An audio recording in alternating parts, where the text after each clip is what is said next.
ನಮ್ಮಂತ ಎಲ್ಲ ಗುರಿಯರಿಗೆ, ಅಣ್ಣ ತಮ್ಮದರಿಗೆ, ಅಕ್ಕ ತಂಗಿಯರಿಗೆ, ಹಾಗೆ ಅನ್ನದಾತರಿಗೆ, ಎಲ್ಲ ನನ್ನ ಪ್ರೀತಿಯ ಸೆಲೆಬ್ರಿಟಿಗಳಿಗೆ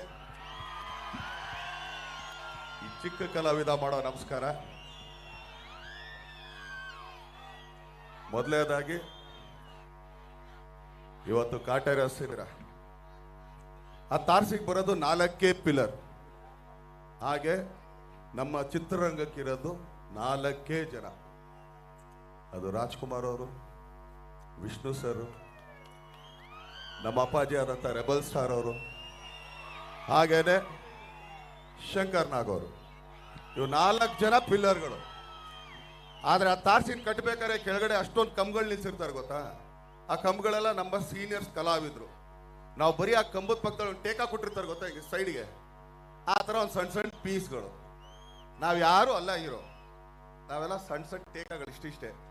ಆದರೆ ನಮ್ಮ ಜೊತೆಗೆ ನಮ್ಮವ್ರನ್ನೇ ನಾವು ಕರ್ಕೊಂಡು ಹೋಗ್ಬೇಕು, ಕಂಡವ್ರನ್ನ ಕರ್ಕೊಂಡು ಹೋಗಕ್ಕಾಗಲ್ವಲ್ಲ. ಹೌದೋ ಅಲ್ವೋ? ಹೀರೋಗಳ ಕಡೆ ನಮ್ಮ ಸ್ಟಾರ್ಗಳವರು, ನಾನೇನೀಗ ಪಕ್ಕರಾಜವ್ರನ್ನ ಕರ್ಕೊಂಡ್ಬಂದ್ಬಿಟ್ಟು ನನ್ನ ತಮ್ಮ ಅಂತ ಹೇಳಿದ್ರೆ ಅವನು ನಮ್ಮ ತರ ಕ್ಯಾಕರ್ಸ್ ಮೊಕ್ಕ ಹೋಗಿತೀರಾ. ಹೌದೋ ಅಲ್ಲೋ? ಹಾಗೇನೆ ಇವತ್ತು ಚಿತ್ರರಂಗದ ಮಾತಾಡಕ್ಕೆ ಇಲ್ಲ, ಸಕ್ಸಸ್ ಬಿಟ್ಟು ಮಾತಾಡಕ್ಕೆ ನಾವು ಬಂದಿಲ್ಲ. ಎಲ್ರಿಗೂ ಮೊದಲನೇದಾಗಿ ಗಣರಾಜ್ಯೋತ್ಸವದ ಹಾರ್ದಿಕ ಹಾರ್ದಿಕ ಹಾರ್ದಿಕ ಶುಭಾಶಯಗಳು. ಇದು 25ನೇ ವರ್ಷದ್ದು, 26ನೇ ವರ್ಷದ್ದು. ಹಾಗೇನೆ 2 ಮುಖ್ಯ ಇದನ್ನ ಹೇಳ್ತೀನಿ. ಯಾಕಂದ್ರೆ ಅವತ್ತು ಬ್ರಿಟಿಷರ ಹತ್ರ ಹೋರಾಡದಂತ ಕ್ರಾಂತಿವೀರ ಸಂಗೊಳ್ಳಿ ರಾಯಣ್ಣ ಅವ್ರನ್ನ ಗಲ್ಗೆಸಿದ ದಿನ, ಒಬ್ಬ ಹೋರಾಟಗಾರ ಹೋಗಿದ್ದಿನ ಇನ್ನೊಬ್ಬ ಹೋರಾಟಗಾರ ಹುಡ್ತಾನೆ ಅನ್ನೋದು ಒಂದು ಸತ್ಯನೇ. ಅದು ಪುಟ್ಟಣ್ಣಯ್ಯನವರು. ಯಾಕಂದ್ರೆ ಇವತ್ತವರ ಜನ್ಮದಿನ. ಯಾರಿಗೆ ಸಿಗುತ್ತೆ ಈ ಥರದ್ದು? ಯಾಕಂದ್ರೆ ಒಂದೊಂದು ದಿನ ಅಷ್ಟೊಂದು ಮುಖ್ಯವಾಗುತ್ತೆ ಒಬ್ಬೊಬ್ಬರಿಗೂ. 75ನೇ ವರ್ಷದ ಹುಟ್ಟುಹಬ್ಬದ ದಿನ ಅವ್ರು ಇಡೀ ಮಾಡಿದ್ರು ನೋಡ್ರಿ. ಒಬ್ಬ ಹೋರಾಟಗಾರನ ನೇಣು ಹಾಕಿದ್ರು ಇನ್ನೊಬ್ಬ ಹೋರಾಟಗಾರ ಹುಡ್ತಾ ಇರೋದಕ್ಕೆ ನಮ್ಮ ಮಣ್ಣಲ್ಲಿ ಮಾತ್ರ ಅದಿರೋದು, ಏನೆಲ್ಲೂ ಇಲ್ಲ ಅದು. ಹೌದೋ ಅಲ್ವೋ? ಆದ್ರೆ ತಾವ್ರಿಗೆ ಹರಿಸಿದ್ರಿ, ಬೆಳೆಸಿದ್ರಿ, ಆಶೀರ್ವಾದ ಮಾಡಿದ್ರಿ. ಅದನ್ನೇ ಇಲ್ಲಿಗೆ ಬರೋಕ್ಕೂ ಮುಂಚೆನೆ ಅಲ್ಲಿ ಅವರ ಪುತ್ಲಿ ಇತ್ತು, ಅಲ್ಲಿಗೆ ಹೋಗಿ ಹಾರ ಹಾಕಿದ್ವಿ ನಾನು ದರ್ಶನ್ ಅವರಿಬ್ರು. ಅಲ್ಲಿಂದ ಅವ್ರ ಸಮಾಧಿ ಹತ್ರ ಬಂದಾಗ ಅಮ್ಮ ಅಂದ್ರು. ಅಲ್ಲಿ ಹೋಗಿದ ತಕ್ಷಣ ಒಂದೇ ಮಾತು ಹೇಳಿದ್ರು, ಯಾಕಂದ್ರೆ ತಾಯಿ ಸ್ಥಾನದಲ್ಲಿ ನಿಂತಿರೋರು ಮಕ್ಕಳಿಗೆ ಆಶೀರ್ವಾದ ಮಾಡೋದು ಹೆಂಗಂತ. ನಮ್ಮ ಯಜಮಾನ್ರು ಆಕ್ಚುಲಿ 34-35 ವರ್ಷ ಮಾಡಿದ್ನ ನೀನು 3 ಗಂಟೆಲಿ ತೋರಿಸ್ಬಿಟ್ಟಲ್ಲ ದರ್ಶನ್, ಏನೇ ಇದು ಅಂತ ಅಂದ್ಬಿಟ್ಟು. ಸಾಕಲ್ಲ, ಇದಕ್ಕಿಂತ ಆಶೀರ್ವಾದ ಬೇಕಾ ನಮ್ಗೆ? ಇದಕ್ಕಿಂತ ಬೇಕಾ ಹೇಳ್ರಿ? ಅಂದ್ರೆ ಪ್ರತಿ ಸಲ ಹಿಂಗೆ ಮಾಡ್ತೀವಿ ಅಂತ ಹೇಳಲ್ಲ ನಾನು. ಮತ್ತೆ ಪಂಚೆ ಹಾಕಿದ್ರೆ ನೀವೇ ನಾನು ನೋಡ್ಬಿಡ್ತೀರ. ಆದ್ರೆ ಈ ತರ ಸಿನಿಮಾಗಳು ಈಗ ಒನ್ಸ್ ಇನ್ ಬ್ಲೂ ಮೂನ್ ಅಂತ ಹೇಳ್ತೀವಿ, ಅಂದ್ರೆ ಯಾವತ್ತೋ ಒಂದಿನ ಹೆಂಗ್ ಹುಟ್ಟುತ್ತೆ ಅಷ್ಟೇ. ಆದ್ರೆ ಪ್ರತಿ ಸಿನಿಮಾ ಪ್ರಯತ್ನ ಪಡ್ತಾನೆ ಇರ್ತೀವಿ.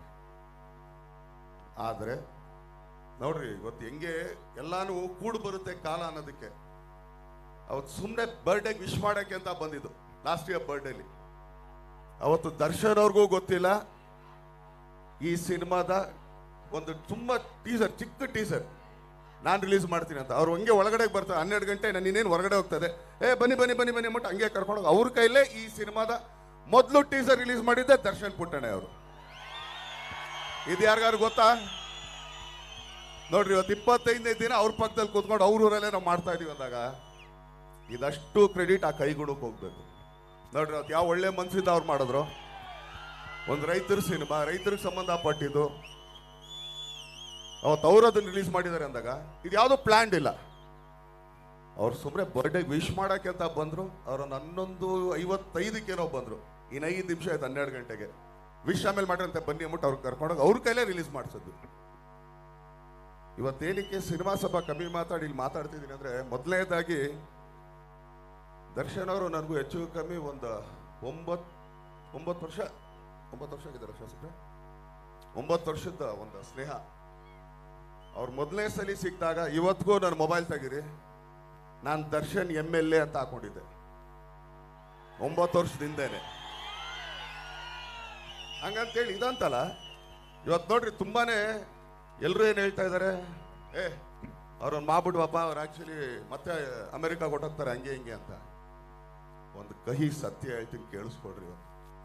ಯಾಕಂದ್ರೆ ಒಬ್ಬ ಸ್ನೇಹಿತನಾಗಿ, ಒಬ್ಬ ಸ್ನೇಹಿತನಿಗೋಸ್ಕರ ಆಮೇಲೆ 24 ಗಂಟೆ ನಾವು ಫೋನಲ್ಲೂ ಇರಲ್ಲ, ಮಾತಾಡಲ್ಲ. ಸಿಗ್ದಾಗ ಶಾಸಕರೇ ಅದು ಇದು ಅಂತ ಮಾತಾಡ್ತೀವಿ. ಅವ್ರು ನಿಜವಾಗ್ಲೂ ಸರಿಯಾಗಿ ಮಾತಾಡೋಕ್ಕೂ ಬರಲ್ಲ. ನೋಡಿದ್ದೀರಾ ಸ್ಟೇಜ್ ಮೇಲೆ? ನೋಡಿದ್ದೀರಾ? ಇದೇ ಬೇರೆ ಯಾರಾನು ಪಕ್ಕಾ ರಾಜಕಾರಣಿಗೆ ಈ ತರ ಒಂದು ವೇದಿಕೆ ಸಿಕ್ಕಿದ್ರೆ ಇಷ್ಟೊತ್ತಿಗೆ ಎಲೆಕ್ಷನ್ ಅಲ್ಲಿ 1-2 ಕೋಟಿ ಕಮ್ಮಿ ಆಗೋಗಿರೋದು ಅವ್ರಿಗೆ. ಯಾಕಂದ್ರೆ ಅಷ್ಟು ಚೆನ್ನಾಗಿ ಮಾತಾಡಿ ಎಲ್ಲರೂ ಪಳಗಿಸ್ಕೊಂಡ್ಬಿಟ್ಟಿರೋರು. ಅವ್ರಿಗೆ ಅದನ್ನೂ ಮಾಡಕ್ ಬರಲ್ಲ. ಆಮೇಲೆ ತುಂಬಾ ಹತ್ತಿರದಿಂದ ನೋಡಿದ್ದಕ್ಕೆ ಇವತ್ತು ಹೇಳ್ತಿದ್ದೀನಿ, ತುಂಬಾ ಜನದ ಇದು ಯಾರು ನೋಡ್ತಾ ಇದ್ದೀರಾ, ಕೇಳಿಸ್ಕೊತಾ ಇದ್ದೀರಾ, ಇಲ್ಲಿ ಯಾರು ಹೊರಗಡೆ ನೋಡ್ತಾ ಇದ್ದೀರಾ? ಹೌದು, ಅವರಿದ್ದಿದ್ದೇ US ಅಲ್ಲಿ ಅವ್ರದ್ದೇ ಆದಂತ ಕಂಪನಿಗಳಿತ್ತು. ಇವತ್ತು ನಿಜವಾಗ್ಲೂ ಈ ತರ ಶಾಸಕರು ಯಾರಿಗೂ ಬೇಡ, ನಮಗೂ ಬೇಡ.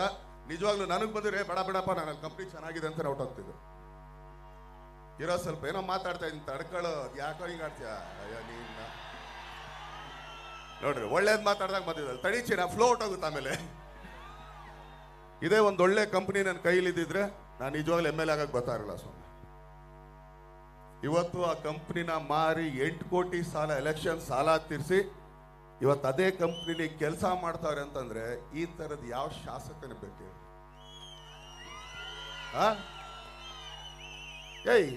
ನಂದೇ ಕಂಪ್ನಿ ಇದ್ದಾಗ ಅದು US ಅಲ್ಲಿ ಡಾಲರ್ಸ್ ಅಲ್ಲಿ ದುಡಿತಾ ಇದ್ದವನು ಅದನ್ನ ಮಾರ್ಬಿಟ್ಟು ಬಂದು ಇಲ್ಲಿ ಆಕ್ಚುಲಿ ಎಲೆಕ್ಷನ್ ಗೆದ್ರು ಕೂಡ 8 ಕೋಟಿನ ಎಷ್ಟೋ ಸಾಲ ತೀರ್ಸೋದಕ್ಕೆ ಕಂಪ್ನಿ ಯಾಕೆ ಮಾರ್ತಿದ್ದೆ ನಾನು? ದಯವಿಟ್ಟು ಯಾರ್ಯಾರು ಸುಮ್ಮನೆ ಅವ್ರ ಮೇಲೆ ಹೂವಾ ಪೋಹ ಹೇಳ್ತಾರೋ ದಯವಿಟ್ಟು ಈ ಕಹಿ ಸತ್ಯಗಳನ್ನ ಅರ್ಥ ಮಾಡ್ಕೊಡಿ. ನೀವೊಂದು ಒಳ್ಳೆ ಕೈಯಲ್ಲಿದ್ದೀರಾ. ಇದೇ ಒಬ್ಬ MLA ಆಗಿದ್ರೆ ಆಕಾಶ್ ಚಪ್ಪಲಿಯಿಂದ ಹಿಡಿದು, ಪ್ಯಾಂಟಿಂದ ಹಿಡಿದು, ಶರ್ಟಿಂದ ಹಿಡಿದು ಎಲ್ಲ ಮೇಲಿಂದ ಕೆಳಗಡೆವರೆಗೆಲ್ಲ ಕುಲ್ ಮಿಲಾಯಿಸಿದ್ರು ಒಂದು 8,500 ರೂಪಾಯಿ ಐಟಮ್ ಇಲ್ಲ. ಇಲ್ಲಿ 8,500 ರೂಪಾಯಿ ಐಟಮ್ ಇಲ್ಲ. ನಾನೇ ಹೇಳ್ತೀನಿ, ಇದಕ್ಕೆ ಯಾಕೆ MLA ಆಗ್ಬೇಕಾಗಿತ್ತು? ನಾನೇ ಚೆನ್ನಾಗಿದ್ದೀನಪ್ಪ, ಒಳ್ಳೆ ಪ್ಯಾಂಟ್ ಒಂದು ಟಿ ಶರ್ಟ್ ಹಾಕಿದ್ದೀನಿ, ಹೌದಾ ಅಲ್ಲ? ಅದಕ್ಕೆ ನಾನು ಹೇಳ್ತಾ ಇರೋದು, ಇವತ್ತು ಇರಲ್ಲ ಅಲ್ಲಿ ಕೂತ್ಕೊಂಡು ಕೂಗೋದಲ್ಲ, ಕಡಲ ಕೂತಿ ಸತ್ಯ ತಿಳ್ಕೊ, ಆಮೇಲೆ ಮಾತಾಡಿವಿನಲ್ಲ. ದಯಮಾಡಿ ಅವ್ರ ಬಗ್ಗೆ ಅದು ಇದು ಹೇಳೋರಲ್ಲ ಸ್ವಲ್ಪ ಇಲ್ಲಿ ಇಷ್ಟು ಜನ ಕೇಳ್ತಾ ಇದ್ರಲ್ಲ.